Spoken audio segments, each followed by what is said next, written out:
नाज़रीन, इकबाल ने क्या खूब कहा है बजा शेवाए तस्लीम में मशहूर हैं हम, किस्सा दर्द सुनाते हैं कि मजबूर हैं हम, साज खामोश हैं फरियाद से मामूर हैं हम, नाला आता है अगर लब पे तो मजबूर हैं हम।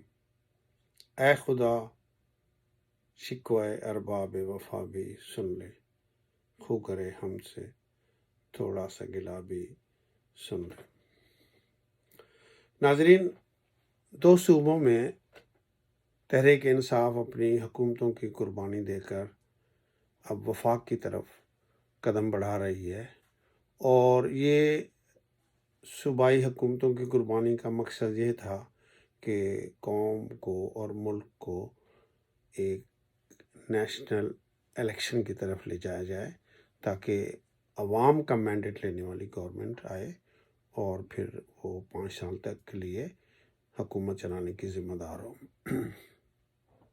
लेकिन जैसे ही उन्होंने इमरान खान साहब ने अपनी इंडिकेशन दी है कि हम लोग हो सकता है असेंबली में वापस आ जाएं so that we can be the part of the caretaker government, तो जो स्पीकर साहब और सारे लोग जो कह रहे थे कि जी असेंबली के इस्तीफे उस वक्त मंजूर होंगे सिर्फ जबकि वो ख़ुद आके इन पर्सन अपनी तस्दीक करें, लेकिन आनन फानन एक दिन 35 हुए, फिर हुए 10, फिर 35, एनी हाउ 71 इस्तीफे उन्होंने मंजूर कर दिए।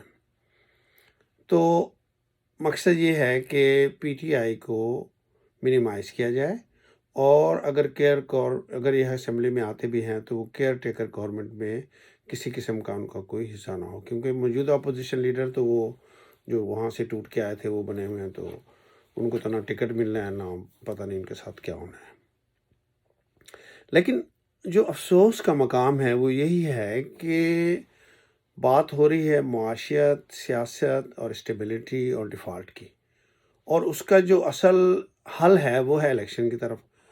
और अपोजिशन में तो इमरान खान साहब हैं और वो इसके लिए कह रहे हैं बार बार, लेकिन हुकूमत इसके लिए आप देख रहे हैं कि किसी सूरत में तैयार नहीं है, बल्कि वो जो उर्दू में एक मुहावरा होता है ना कि गड़े मुर्दे उखाड़ना, तो वो एक तो ये हो रहा है कि पीपी वो एमक्यूएम को ज़िंदा किया जा रहा है, वो एक पार्टी बनाने की कोशिश की जा रही है, वो सारे मिल के बैठ गए हैं, और इधर से लेकिन हो ये रहा है कि मुस्लिम लीग नून में टूट फूट पड़ गई है।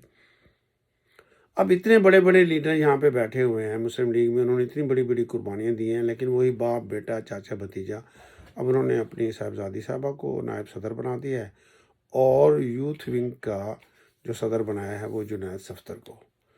तो अब पता नहीं इसमें जो है यही इनके मुकद्दर में है मौरूसी सियासत में, जैसे कि पीपल्स पार्टी में हो रहा है, और जैसे कि बिल्कुल जमीयत उलमा इस्लाम में हो रहा है। फजल रहमान साहब के बाद बड़े बड़े उलमा हैं उसमें बैठे हुए हैं, लेकिन वो किसी की भी नहीं चल रही।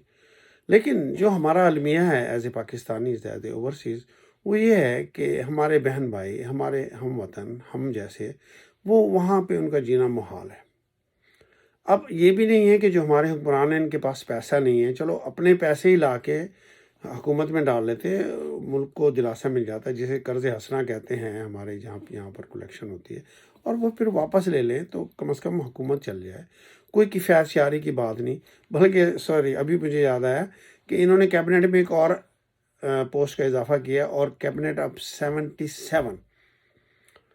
कितना जुल्म है। एक तो मुल्क को लूटा, ऊपर से बेजा खर्चियाँ कर रहे हैं। जनेवा में इतना बड़ा वफ्द लेकर गया है, जा रहे हैं भीख मांगने के लिए, और वफ्द इतना बड़ा लेके चले गए।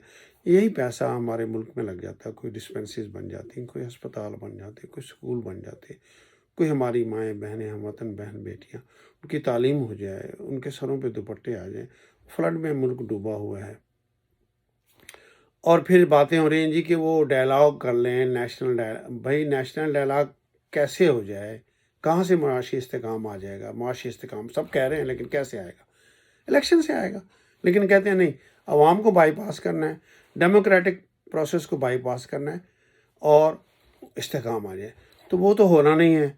अल्लाह करे हमारे जो हुक्मरान हैं और जो साहिब इक़्तिदार हैं या जिनके कुछ बस चल सकता है, हमारी तो यही फरियाद है कि इलेक्शन कराएं और मुल्क को इस्तेकाम की तरफ लेके जाएं। बहुत खूबसूरत मुल्क है, बहुत अच्छा मुल्क है, हम सब मेहनती हैं।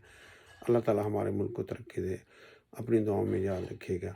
تھینک یو ویری مچ، انشاءاللہ پھر ملاقات ہوگی، اللہ حافظ.